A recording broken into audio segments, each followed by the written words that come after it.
Now when it comes to the Kaaba, the main point that we try to communicate is the following. In Islam or in the Quran, God teaches that if all mankind and if all the jinn combine to sin and move away from God, then God doesn't lose one atom's worth of his kingdom. And if mankind and jinn combined to dedicate every second of their life to prayer and to worship of the one God, then God's kingdom doesn't gain one atom's worth as well. What does this philosophy teach you? It teaches you that God is not in need of you, or your practices, or your worships, or your prayers. You are in need of these practices and these worships.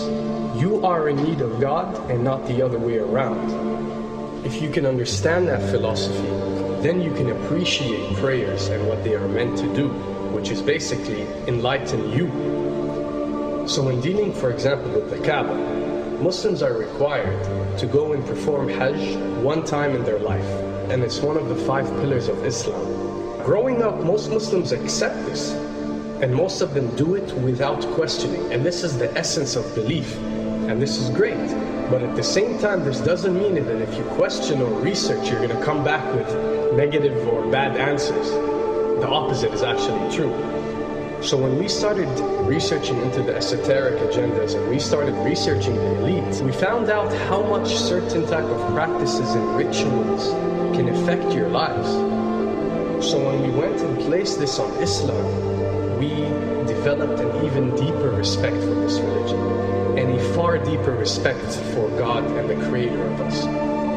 So when you go to the Kaaba and you circle around it 7 times, the essence of this worship is not that you are worshiping a stone, or that you are worshiping a house, or that you are worshiping a Kaaba. The Kaaba is merely the focal point or the centerpiece that all Muslims have to unite and focus their energy and prayers towards in a practice that is actually worshiping God.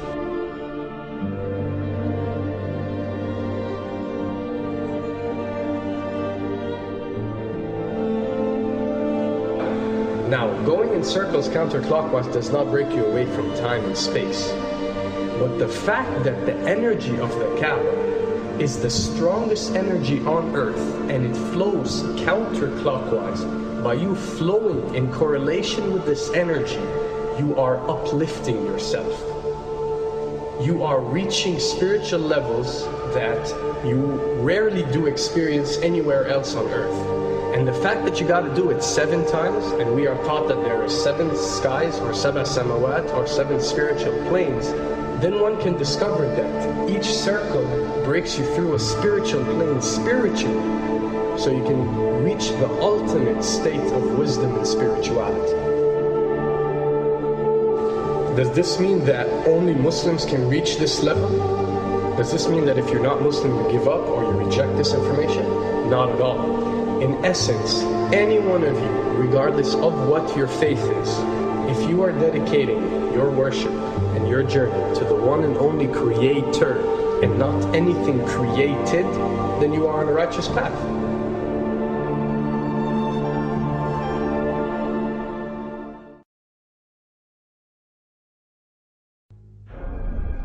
To begin with, the significance of 911. What you have to understand, and what we are trying to explain, is that when dealing with extra dimensions, or when dealing with beings from extra dimensions like jinn, for example, or when dealing with the Illuminati, or the elite, or people that follow a certain type of esoteric agendas, although me and you communicate through words and letters, they have chosen a different type of language. And this is a cross-boundary type of language. This is a language that goes across the boundaries, understood by all. And this is the language of numbers and shapes. And this is why whenever you do research about these groups, you'll find out that they practice something called sacred numerology and sacred geometry. What does this mean? It means that each number is given a meaning. Each shape is given a meaning. A meaning is communicated whenever a shape is presented or a number is presented by these specific groups. I'm not talking about random people or random groups. We're talking about specific groups that follow this type of agenda. When numbers are used, it signifies a certain type of meaning. When shapes are used, the same is followed. So, in their definition, in a numerological sense, 10 is the Alpha and the Omega, or the God. 11 is a step above God. 101 is a step above God. 911 or 911 is the skipping of God. It is the ultimate challenge. It is going from number 9, which has a specific meaning, to number 11 without going through 10. It's skipping God. So it's no coincidence that this event that we call 911 today took place on 911. It is the ultimate challenge. So now that we understood what 911 means, what other practice do we do that deals with 911? Calling a number whenever you are in an emergency. Now, creating an institution that helps people whenever they are in need of help and whenever they are experiencing an emergency is fine. There's nothing against it. There's no religion, there's no logical person on earth that will tell you this is wrong. But when you understand how sinister that these elite are and the way they work on a level that's way beyond what you think.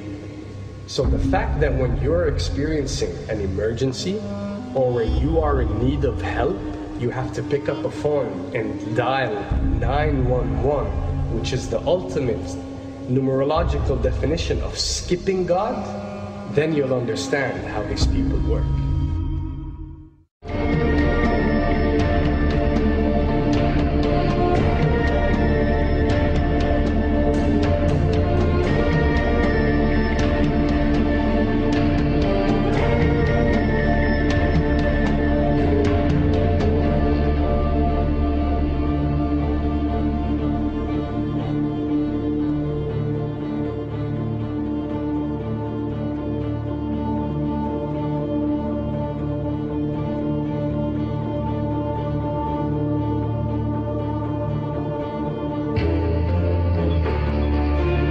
And when dealing with rituals, you'll recognize that everything adds up.